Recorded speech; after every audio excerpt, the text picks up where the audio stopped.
So we have a clip I want to show you guys and get your reaction, because I nearly fell off my chair when I saw this. Dorsey, can we play the clip of the couple? I don't want to even say their names. The Marxist liberal activist leading the mob to our neighborhood stood outside our home with a bullhorn screaming, "You can't stop the revolution." Just weeks later, that same Marxist activist won the Democrat nomination to hold a seat in the U.S. House of Representatives. These radicals are not content with marching in the streets. They want to walk the halls of Congress. They want to take over. They want power. God forbid we radicals want power.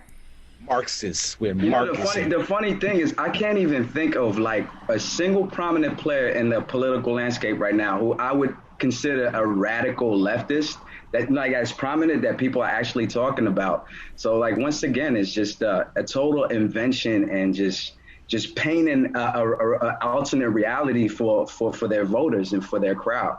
And it's funny how even when Trump was speaking, I was noticing he's good at positioning himself as like a populist type candidate in the way he talks. And I think when he talks about trade deals, when he talks about so-called America first, and which whatever that means, right?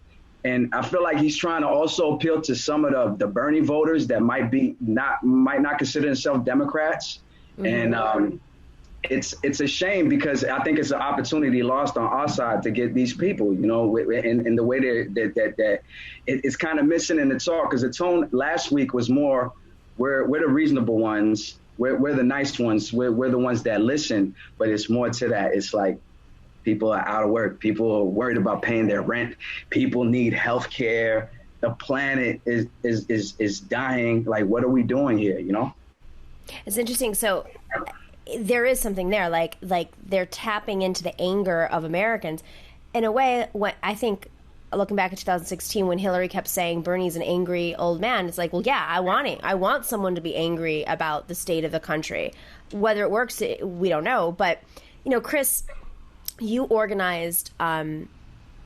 basically organized a movement in response to the abuses of, as you said, the world's wealthiest man running Amazon. And so, I mean, that's anger. That's real anger. How did you take last week's convention, which seemed to be very warm? They warmed up to monopolies. They warmed up to tech. I mean, who knows who all the sponsors were at the end of the day that we didn't get to see if we'd seen a real convention.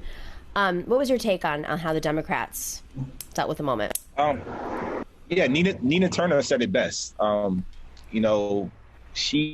She highlighted some of the issues that they didn't address as well. They also can, they say a lot of lip action. That's what they're good at, and I want to believe them. I want to believe Biden's speech. I want to believe Harris. I want to believe it, but it's time for them to take action, and that's partnering up with the youth, and I guess you can say just paving the way for us to really make some change in this country. And I'm trying to be the bridge for that. I'm fairly young myself, and I'm a single parent, and I'm unemployed, and I'm organized, and I'm in these streets every day, and I have a movement behind me. And I want to lead us in the right direction. And it's like, who do I follow suit in office right now? I would love to have the mentorship of Bernie Sanders, but obviously, he dropped out of the race. And, there's still progressive leaders like AOC that's still here, and Cori Bush and, the rest of them. I just would love to make sure that this bridge that I have is connected with the youth and it's intergenerational. It's not about, the older generation can learn a lot about the youth and how things are changing, and the youth can learn a lot about the history of how we got to this point. So right. I just think with the bridge that I have and the movement that I have, the Democratic Party needs to make sure that they address that right. at all costs, because this election right here, this is what it's about. If you don't win over the votes of the youth, it's a possibility that Trump will be here another 4 years. And don't be fooled by the polls and the numbers. that the media is going to put out there, it's a lot closer than people think. And people got to understand that it can sway either way. And we have these, 50 days left, 60 days left to make sure that we hone in on the real movement behind these votes. And that is our youth. That is the Black community. We need them to show up and support the right candidate.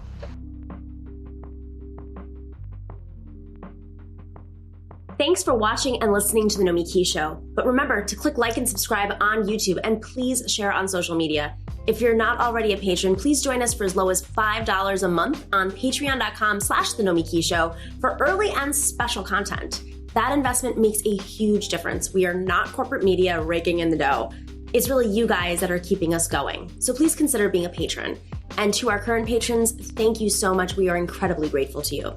We also now have swag. So check us out on thenomikishow.com to get your mugs, your totes, and your stickers.